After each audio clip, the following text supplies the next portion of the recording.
मैं शिवकांत गौतम आप सभी का स्वागत करता हूं। आपने लॉगिन किया है one India YouTube channel. Bofors मामला एक बार फिर से अब जो है सुलग गया है। राष्ट्रपति जी ने बयान दिया है, क्यों दिया है, किस वजह से दिया है, किस मकसद से दिया है, किस वजह से दिया है, भगवान जाने या वो जाने। लेकिन बोफोर्स मामले में उनका ये बोलना कि बोफोर्स मामला एक मीडिया ट्रायल था, ये सरासर गलत है। क्यों गलत है? क्योंकि उस वक्त पे भारतीय मीडिया ने जो है उस मामले को भारतीय मीडिया ने नहीं उठाया था, किसी और देश की मीडिया ने उठाया जो भारत में आया, और उसके अंदर की जो स्टोरी निकली है उससे आपको स्पष्ट हो जाएगा कि ये मामला जो है क्या था। और इस पर ज्यादा बात करने के लिए उस वक्त बोफोर्स मामले पर बेधड़क लिखने वाली जो जर्नलिस्ट हैं तवलीन सिंह जी मेरे साथ जुड़ रही हैं। बहुत बहुत स्वागत है मैम आपका शो में। Thank you. एक अहम मुद्दा मैंने दरबार जब पढ़ी थी तो बहुत सारी चीजें जो निकल कर मेरे लिए सामने आई थी, आपने तो उस वक्त देखा था, महसूस किया था और लिखा भी बहुत अच्छा था आपने उसमें। बोफोर्स फिर से एक बार मुंह उठा के आया और पता नहीं कहां से राष्ट्रपति जो है हमारे, उन्होंने बोला है कि बोफोर्स जो था वो मीडिया ट्रायल था एक। आप उस वक्त मीडिया में थे और बहुत कुछ लिखा था, दोस्ती भी टूटी थी आपकी उस वक्त इस बात को लेकर। अच्छा, ये अचानक ये मुद्दा क्यों उठा रहे हैं, पहले तो मुझे ये बताओ।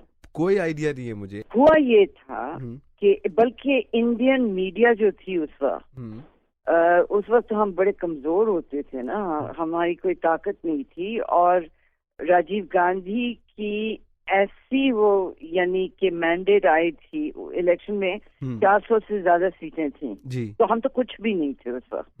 तो ये सारा मामला उठाया था स्वीडिश रेडियो ने जी, और वो अपनी बातें कर रहे थे कि जी हमारी एक कंपनी है जो ये रिश्वत दे के अपनी बंदूकें बेच रही, तोपे बेच रही है। हाँ, तो उस समय से फिर यहाँ पे खबर पहुंची है। इस खबर से लेकर जब इंडिया ये खबर पहुंची कि राजीव गांधी के बड़े अफसरों को या बड़े मंत्रियों को रिश्वत दी गई है, तो यहाँ पे फिर जाहिर है हंगामा हुआ, क्योंकि राजीव ने तो अपना वो मिस्टर क्लीन इमेज बना रखा था ना जी जी। और दूसरा जो दलाल होते थे ये रक्षा सौदों में, उनको हटा दिया गया था। हाँ, तो हंगामा तो होना ही था जी। लेकिन सबसे बड़ी बात तो ये है कि उसके बाद जो बोफर्स के बड़े अधिकारी थे उन्होंने भारत सरकार को यहाँ आके, दिल्ली आके कहा कि जी आप अगर नाम जानना चाहते हो कि हमने रिश्वत किस किस को दी है तो हम नाम देने को तैयार हैं। तो उस वक्त राजीव गांधी ने बतौर प्रधानमंत्री, क्योंकि फैसला उन्हीं का था, कह दिया कि जी ये आप ना करें, क्योंकि इससे हमारी वो यानी कि भारत के हितों की वो नुकसान होगा। तो नाम क्यों नहीं लिए जी? अच्छा, दूसरी बात तो ये है जो जिस वक्त उस वक्त जब ये सारा कुछ हुआ था तो फिर कोई 10 साल कई खोजी पत्रकारों ने, जिसमें मेरी दोस्त है चित्रा सुब्रमण्यम, बहुत काम किया। और मालूम ये हुआ कि रिश्वत का पैसा कोई 5 अकाउंट्स में, यानी कि स्विट्जरलैंड के वो जो सीक्रेट खाते होते हैं उसमें ये पैसा पाया गया था। और उनमें से 2 नाम थे जो हम लोग सब जानते थे, राजीव और सोनिया गांधी के बड़े खास दोस्त थे जी, ओटावियो और मारिया कोत्रोकी जी। अब ओटावियो कोत्रोकी हम सब जानते थे कि ये बड़ी खास दोस्ती है, छुट्टियों पे जाते थे इकट्ठा। और ये ओटावियो कोत्रोकी और मारिया कोत्रोकी की जो बेटी है उसका भी नाम प्रियंका है। तो दूसरी बात, जब ये सोनिया गांधी के माँ बाप आते थे दिल्ली तो इंदिरा गांधी के घर नहीं ठहरते थे, इनके कोत्रोकी के घर ठहरते थे जी। अब कोत्रोकी की हैसियत यहाँ पे इंडिया में ये थी कि एक वो इटली की सरकारी कंपनी है जो खाद बनाती है, स्नैम प्रोजेक्ट, पता नहीं अब है कि नहीं, लेकिन उस वक्त थी। अब ये जो खाद के व्यापारी हैं इनको ही रक्षा सौदों से क्या वास्ता? तो बोफर्स का पैसा इनके पास आया क्यों जी? तो ये जो सवाल है ये अगर अटल बिहारी वाजपेयी चाहते, गलती उनकी थी जी, क्योंकि उसके बाद फिर लगातार कांग्रेस की सरकारें रही हैं राजीव गांधी की हत्या के बाद। तो जाहिर है कि वो तो इन चीजों में कोई वो दिलचस्पी नहीं रखते थे, लेकिन अटल बिहारी वाजपेयी अगर चाहते, हाँ, अच्छा नहीं, दूसरी बात, तीसरी बात, हाँ, जो बहुत अहम है जी, जिस दिन खबर मिली थी कि ये खाते हैं और इनमें फलाने लोगों के नाम हैं, हाँ, उसी रात को ओक्टावियो कोत्रो की भारत छोड़ के भागे हैं जी, और नरसिम्हा राव ने उनको रोका नहीं। तो ये क्यों हुआ? बिल्कुल, हाँ, ये एक बड़े सवाल था, ये बहुत बड़ा सवाल था जी। उसके बाद उनको जब वापस लाने की जो कार्रवाई थी जी, उसमें जो भारत सरकार ने अपना वो केस बनाया वो इतना कमजोर था कि इनको वापस लाया नहीं जा सका। तो कमजोर केस क्यों बना?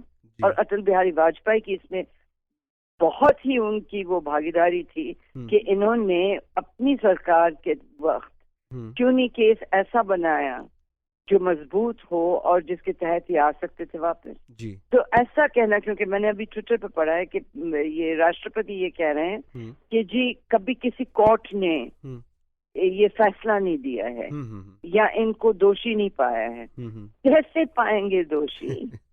कैसे पाएंगे जब भारत सरकार ने कभी कोशिश ही नहीं की इनको दोषी पाने में जी। जी। तो ये है सारे सवाल।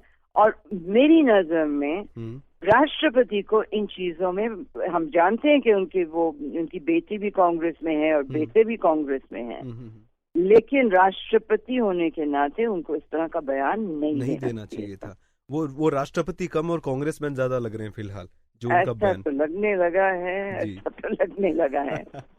लेकिन ये जो पूरा मामला था, क्योंकि पर्सनल अगर आपकी लाइफ में जाके देखें तो हाँ। आपका जो परिवार से संबंध था राजीव गांधी परिवार से, तो ये भी बात सामने आई थी कि आपको बोला गया था कि बोफोर्स के मामले में आप ज्यादा ना लिखें। हाँ जी, और उस पे आपकी बिगड़ी भी थी। तो ये बात जो थी इसमें नहीं, मेरा सोनिया का जो वो झगड़ा था, झगड़ा नहीं था, मुझे उन्होंने ड्रॉप कर दिया, क्योंकि झगड़ा क्या कर सकते हैं हम इतने बड़े लोगों के साथ जी जी। लेकिन वो अलग बात थी। वो उन्होंने ये जब इनके खिलाफ, सोनिया के खिलाफ कई गलत चीजें, कई गलत बातें लिखी जा रही थी मीडिया में, तो इन्होंने, यानी इंडिया टुडे वालों ने, अरुण पुरी ने मुझे कहा था कि इन पे इनसे इंटरव्यू मांगो। हाँ, तो इंटरव्यू ना देने के बदले उन्होंने कहा मेरे ऊपर प्रोफाइल कर दो, और उनकी मदद से, उनकी रजामंदी से मैंने जब लिखा, उसमें एक दो चीजें थी जो उनको पसंद नहीं आई। एक तो ये था कि उनके दोस्तों ने उनके नाम का फायदा उठाया है, जो सब जानते थे कि फायदा तो खूब उठाया जा रहा था, तो उस पे एतराज था। और दूसरा मैंने ये लिखा था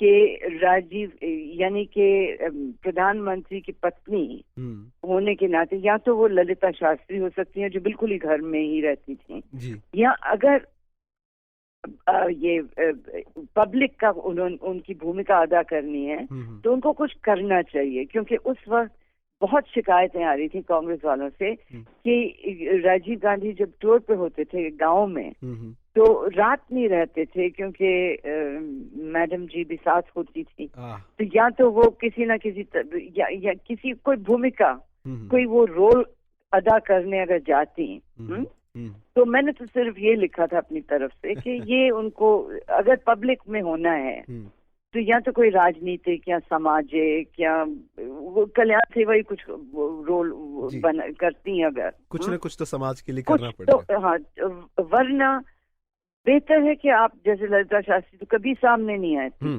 कभी उनकी तस्वीरें भी नहीं मिलती हैं। हाँ, तस्वीरें भी नहीं दिखती थी, घर में बैठ के अपना वो खाना वाना, हाउस कीपिंग वगैरह करती थी जी।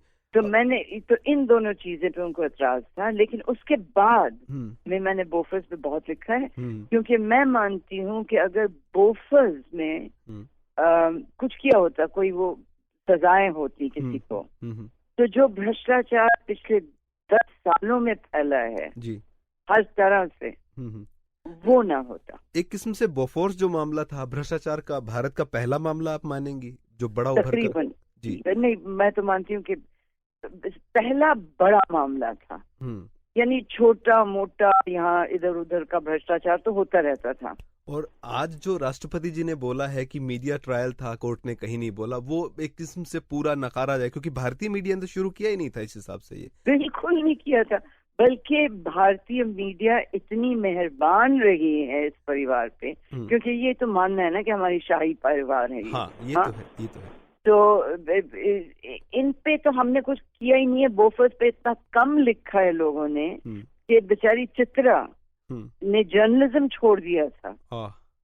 हाँ, क्योंकि इतना काम करने के बावजूद जब उस पे उंगलियां उठाई गई कि जी फलानी चीज है और ढिमकानी चीज है और इस मोटिव से लिख रही हैं और ये कर रही हैं, वो कर रही हैं, लेकिन बहुत बहुत अच्छा काम किया था।